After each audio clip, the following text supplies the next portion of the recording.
নমস্কার, সবাই কেমন আছেন? আরপি ফ্যামিলি কুকিংয়ে আপনাদের সবাইকে স্বাগত জানাই। এখানে আমি শুকনো কড়াইয়ে গোলমরিচ আর গোটা জিরে ভেজে নিচ্ছি। আজকে একটা বাচ্চাদের টিফিন রেসিপি দেখাবো আপনাদের সাথে। আপনারা প্রথম থেকে শেষ অবধি ভিডিওটা দেখতে থাকুন, খুবই ভালো লাগবে আপনাদের। শুকনো কড়াইতে জিরেটা আর গোলমরিচটা ভেজে এটা আমি হামানদিস্তাতে গুঁড়ো করে নেব।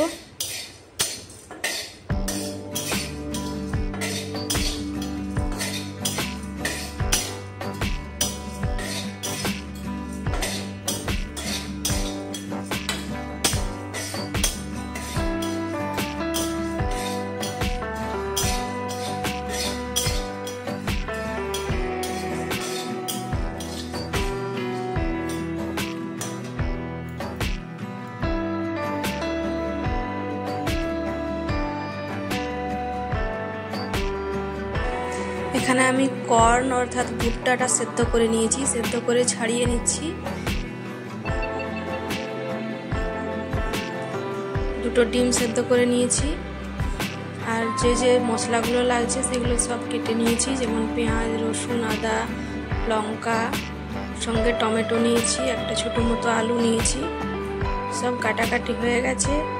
ভুট্টাটা ছাড়িয়ে নিলে আমার সব রেডি হয়ে যাবে।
একটা পাতিলেবু নিয়েছি, পাতিলেবুর রসটা বার করে নেব।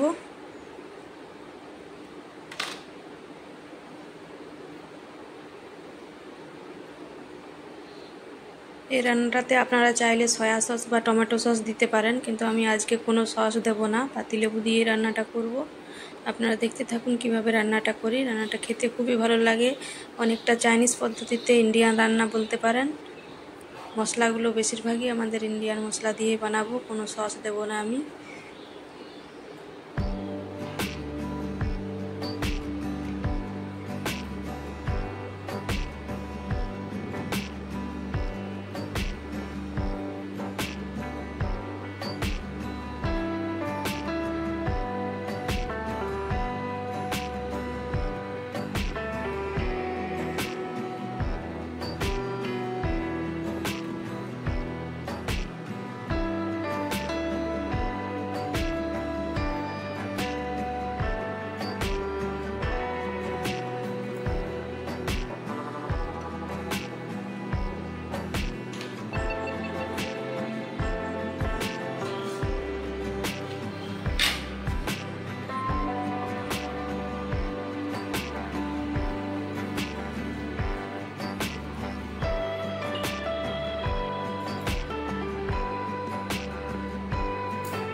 গোলমরিচ আর গোটা জিরে যেটা ভেজে রেখেছিলাম সেটা হামানদিস্তাতে গুঁড়ো করে নিয়েছি। একেবারে গুঁড়ো করিনি, একটু দানা দানা আছে, গুঁড়ো করিনি। আর রান্নাটাতে এরকম একটু দানা দানা থাকলে বেশি ভালো লাগে, মুখে পড়লে খেতে বেশি ভালো লাগে।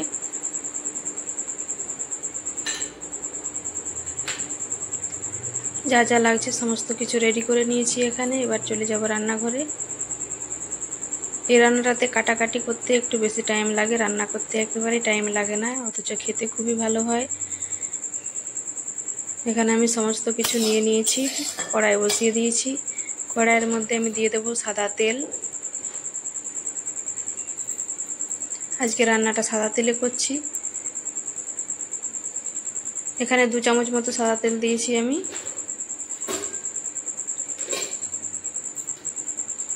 এর মধ্যে আমি এবার দিয়ে দেবো রসুন কুচি,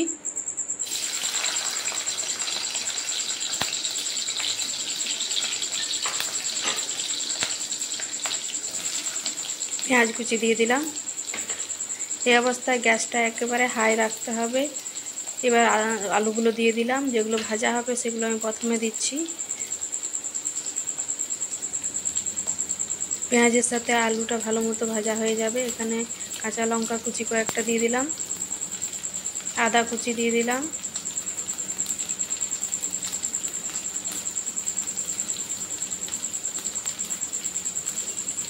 মশলাগুলো ভাজা হলে টেস্টটা ভালো আসবে, ওই জন্য এগুলো আমি প্রথমেই দিয়ে দিচ্ছি। কোচানো সমস্ত উপকরণগুলো দিয়ে দিলাম।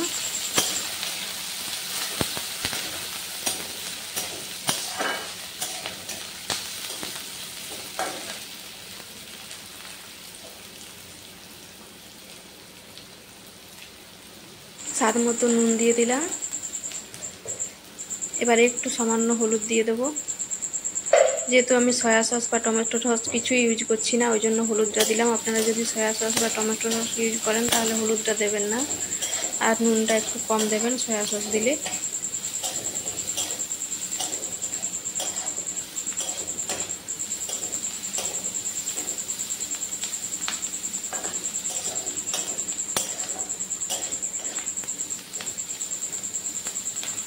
এবার এটা ভালো মতো ভেজে নিতে হবে যতক্ষণ না লাল লাল করে ভাজা হচ্ছে।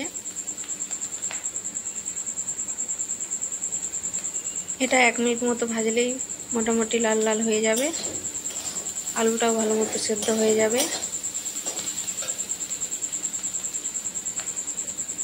এই রান্নাটা বানাতে বেশি টাইম লাগে না, কাটাকাটি করতে যেটুকু টাইম লাগে, খুব জলদি বানানো হয়ে যায়। বাচ্চাদের তো খুবই পছন্দ এই রান্নাটি। আপনারা চাইলে বাচ্চাদের টিফিনেও এই রান্নাটি বানিয়ে দিতে পারেন, বাচ্চারা খুবই পছন্দ করবে। আপনাদের সাথে কথা বলতে বলতে দেখুন পেঁয়াজগুলো হালকা হালকা লাল লাল হয়ে আসছে। পেঁয়াজ আর রসুন লালচে হয়ে গেলেই জানবেন এটা ভাজা হয়ে গেছে।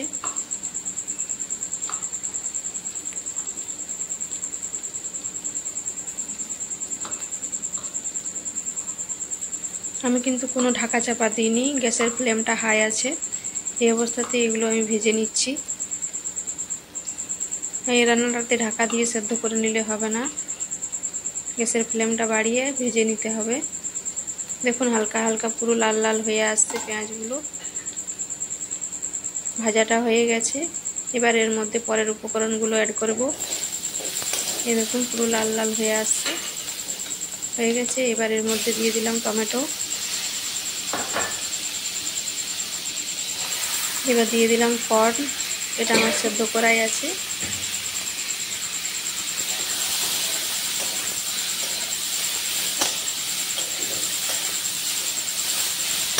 টমেটোর সাথে কর্ন ভালো করে ভেজে নিয়েছি। এবার এর মধ্যে দিয়ে দেবো লেবুর রস,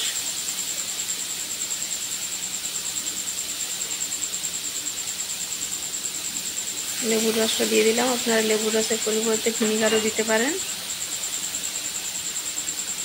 এবার দিলাম সেই ভাজা মশলাটা, গোলমরিচ আর গোটা জিরে, যেটা শুকনো খোলায় ভেজে হামানদিস্তাতে গুঁড়ো করে রেখেছিলাম।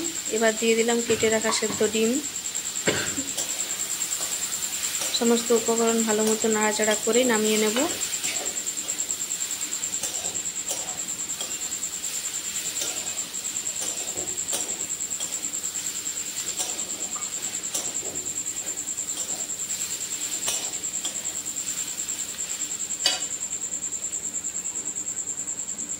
রান্নাটা আমার হয়ে গেছে। এটা লেবু রস দেওয়াতে একটু টাক টক হবে এবং গোলমরিচ দেওয়াতে একটু ঝাল ঝালও হবে, যেহেতু কাঁচা লঙ্কা কুচিও দিয়েছি আমি।